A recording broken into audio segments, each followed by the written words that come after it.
بسم الله الرحمن الرحيم نحمده ونصلي ونسلم على رسوله الكريم أما بعد قال النبي صلى الله عليه وسلم ألا وإني أوتيت القرآن ومثله معه أو كما قال عليه الصلاة والسلام۔ حضور نبی کریم صلی اللہ علیہ وسلم نے ارشاد فرمایا کہ آگاہ رہو، خوب دھیان سے اس بات کو سنو کہ مجھے قرآن پاک بھی دیا گیا ہے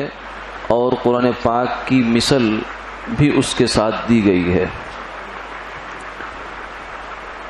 اس حدیث مبارکہ میں آپ صلی اللہ علیہ وسلم نے ایک غلط فہمی اور فتنے کی جڑ کاٹی ہے۔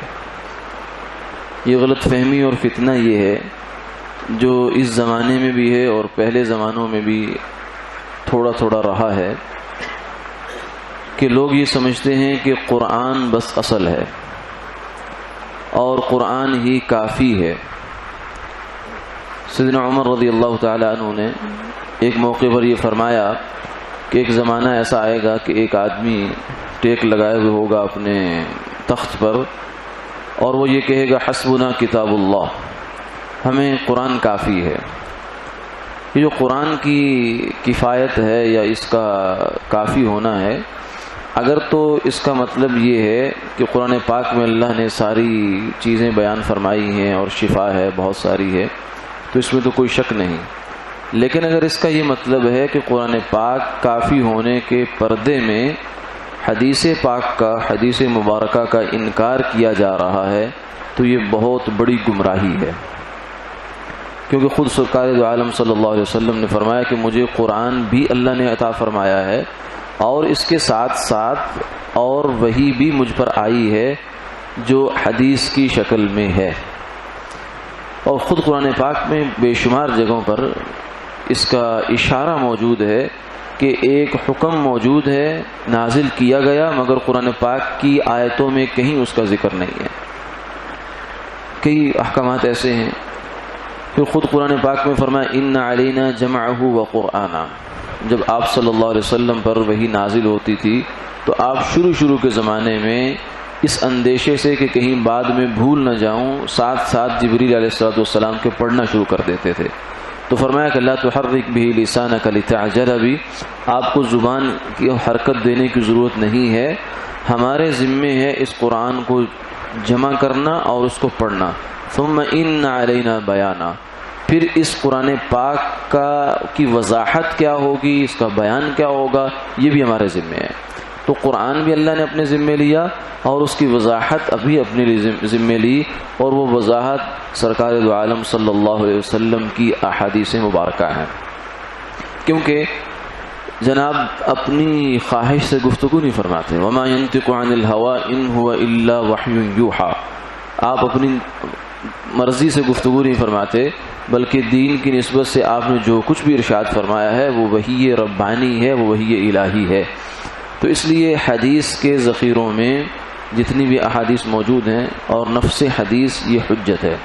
جیسے قرآن سے ایک حکم ثابت ہوتا ہے حلال حرام،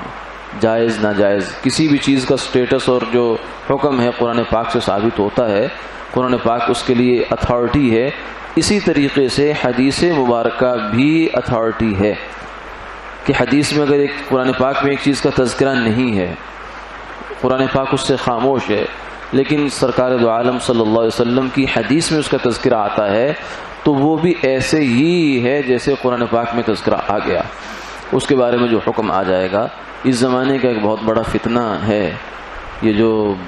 جاوید احمد غامدی کے نام سے ایک صاحب ہیں، ٹی وی پر بھی آتے ہیں اور مختلف جگہوں پر ان کے سلسلے چلتے ہیں، یہ بھی، اور اس سے پہلے ایک اور صاحب ہوا کرتے تھے غلام احمد پرویز، ایوب کے زمانے میں ہوتے تھے، تو انہوں نے حدیث کا انکار کیا۔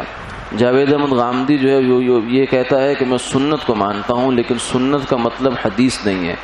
سنت کا مطلب اس کے نزدیک یہ ہے کہ دین ابراہیمی کی وہ روایت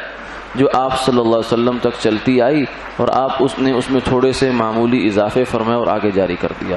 اور وہ چند چیزیں ہیں، 27 یا 28 چیزیں ہیں، اس کے علاوہ وہ یہ کہتا ہے کہ حدیثیں جتنی بھی ہیں ان کا دین میں کوئی مقام نہیں ہے، ان سے نہ کوئی عقیدہ ثابت ہوتا ہے نہ عمل ثابت ہوتا ہے۔ تو یہ بہت بڑی گمراہی ہے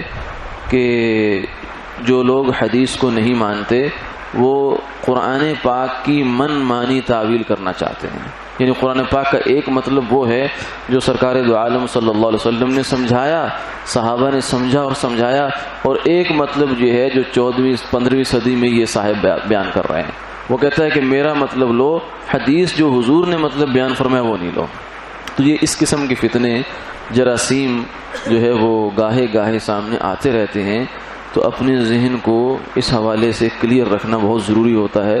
کہ جیسے قرآن حجت ہے، دین کا ایک مصدر اور سورس ہے، اسی طریقے سے حدیث مبارکہ بھی ہدایت کا سامان ہے، حجت ہے، اور اس سے دین کے احکامات ثابت ہوتے ہیں۔ اللہ تعالی ہماری